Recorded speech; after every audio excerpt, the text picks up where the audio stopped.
Olá, muito boa noite, meus queridos alunos do Direito. Tudo bem com vocês? Espero que todos estejam bem, que Deus abençoe a semana de cada um e que realmente nós tenhamos a palavra resiliência para poder aí continuar com as nossas aulas remotas, com a profissão de cada um de vocês, né? E que pensando logo logo que isso vai passar e que logo estaremos presencialmente de novo, tá? Então, por que a palavra resiliência? Resiliente, não sei se vocês sabem, mas é uma palavra técnica que é o ato de você se esticar de uma certa forma, você se moldar, desestruturar e voltar à forma original com que você estava. Então, quando a pessoa fala, nossa, como você é resiliente, né? A resiliência é isso. Eu acho que todos nós brasileiros, todos os dias, fora pandemia, antes pandemia, passamos por realidade de resiliência, né? Então, ser resiliente é uma característica sensacional do ser humano. Que você seja resiliente essa semana e nas outras, e aí em toda a sua vida, tá bom? Vamos começar com a nossa aula de linguagem jurídica, pessoal. Vamos lá?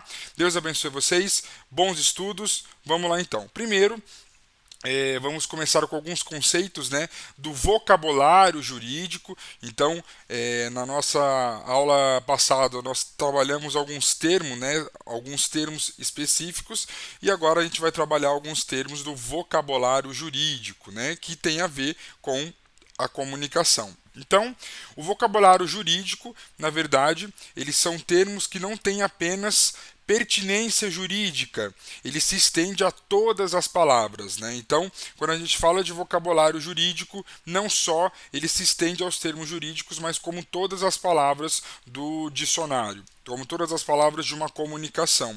E, entretanto, no direito há uma conceituação própria. Então, veja lá, pertinência, os termos que tem a pertinência jurídica, ela há uma conceituação jurídica, tá? Mas porém o vocabulário jurídico, ele é no geral, ele entra na generalidade. Lembra que nós falamos que a generalidade, ela é uma lei para todos, né? Todos precisamos entender e saber da lei. O conceito jurídico de linguagem, do vocabulário jurídico também, só que nós temos alguns conceitos jurídicos que nós precisamos trabalhar que são específicos dessa área. E aí, ela engloba basicamente todas as palavras que possuem dois sentidos. Um no uso ordinário e o outro no uso jurídico. Então, todas as palavras do âmbito jurídico nós usamos na sua grande maioria aí no uso ordinário, ou seja, todos falam esses termos, todos falam essas palavras, e as outras exclusivamente no âmbito jurídico, na comunicação jurídica, na linguagem jurídico para aspectos jurídicos de determinadas áreas, né? Então, por exemplo, o termo de polissemia externa, ou seja, o que é polissemia externa? É o termo que significa, que tem o significado na língua corrente ou o outro na língua jurídica. É exatamente isso, né? É o termo ordinário, ele tem um significado no nosso falar, no dia a dia, sem estar falando na linguagem jurídica, mas ele também tem uma contextualização da linguagem jurídica. Por exemplo, sentença. A sentença ela tem dois significados. Na nossa língua corrente, o que é uma sentença? É uma frase, é uma oração. Na linguagem jurídica, é uma decisão de um juiz singular. Tá? Então, quando a gente fala de sentença na língua corrente, ela pode ser uma frase, ela pode ser uma oração, e na linguagem jurídica, como todos vocês já devem ter escutado falar, olha, a sentença tal saiu, a sentença do fulano tal saiu, é a decisão de um juiz singular, ou seja, de um juiz específico que estudou aquela sentença para dar o veredito final, tá?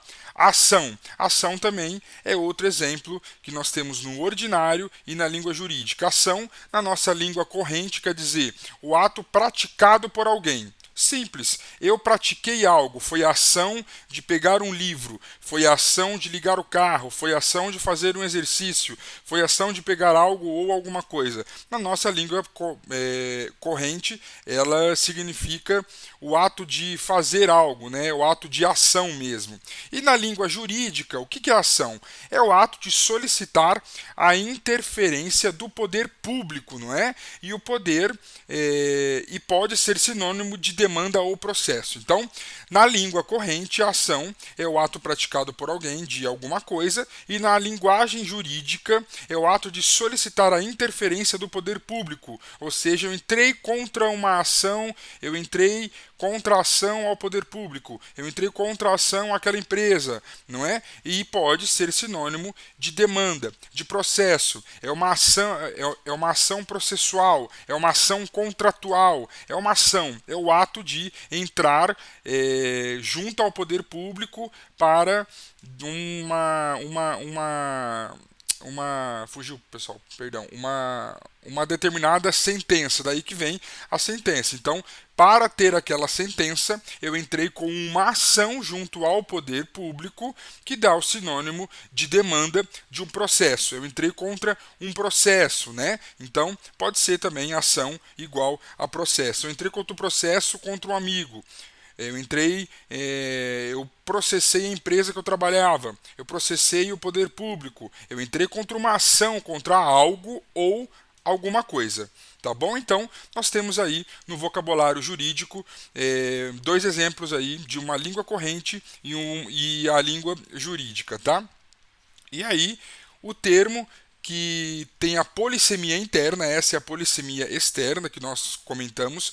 O termo que tem a polissemia interna, ou seja, temos que possui, são termos que possuem mais de um significado na linguagem jurídica.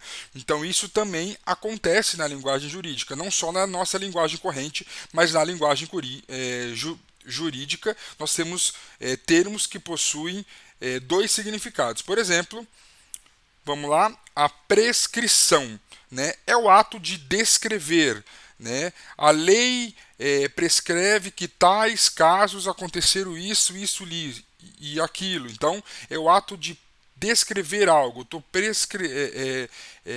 Vamos prescrever alguma coisa contra alguém, contra uma lei, né? Então, a lei ela prescreve quem trabalha em alguns casos, ok? Mais a perda do direito pelo decurso do tempo, por exemplo. Ao direito de agir, em caso de cobrança ao cheque, prescreve em 2 anos. Então, a perda do direito pelo discurso do tempo. O que é a perda do direito pelo discurso do tempo? Então, você perdeu um direito em relação ao tempo que você tinha perante a lei necessário, como foi o direito de agir em caso de cobrança do cheque prescreve em 2 anos. O direito de agir em caso de cobrança do cheque prescreve a 5 anos, a 6 anos. Então, nada mais é do que a perda do direito pelo discurso do tempo. Você perdeu o tempo judicialmente. Teremos que entrar aí com uma ação para fazer um novo tempo, para pedir um novo tempo contra isso, aí vai para juiz, aí ele dá uma sentença final e assim vai, tá ok? Então esses dois são os dois termos de polissemia interna. Então nós falamos de polissemia externa e esses são os dois de polissemia interna, tá bom?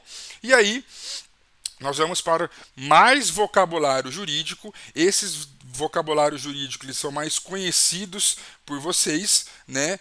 Às vezes você já ouviu falar, por exemplo, vou dar aqui, uso capião. O que é isso? Às vezes você já ouviu falar, mas você não sabe realmente o que é o termo técnico, beleza?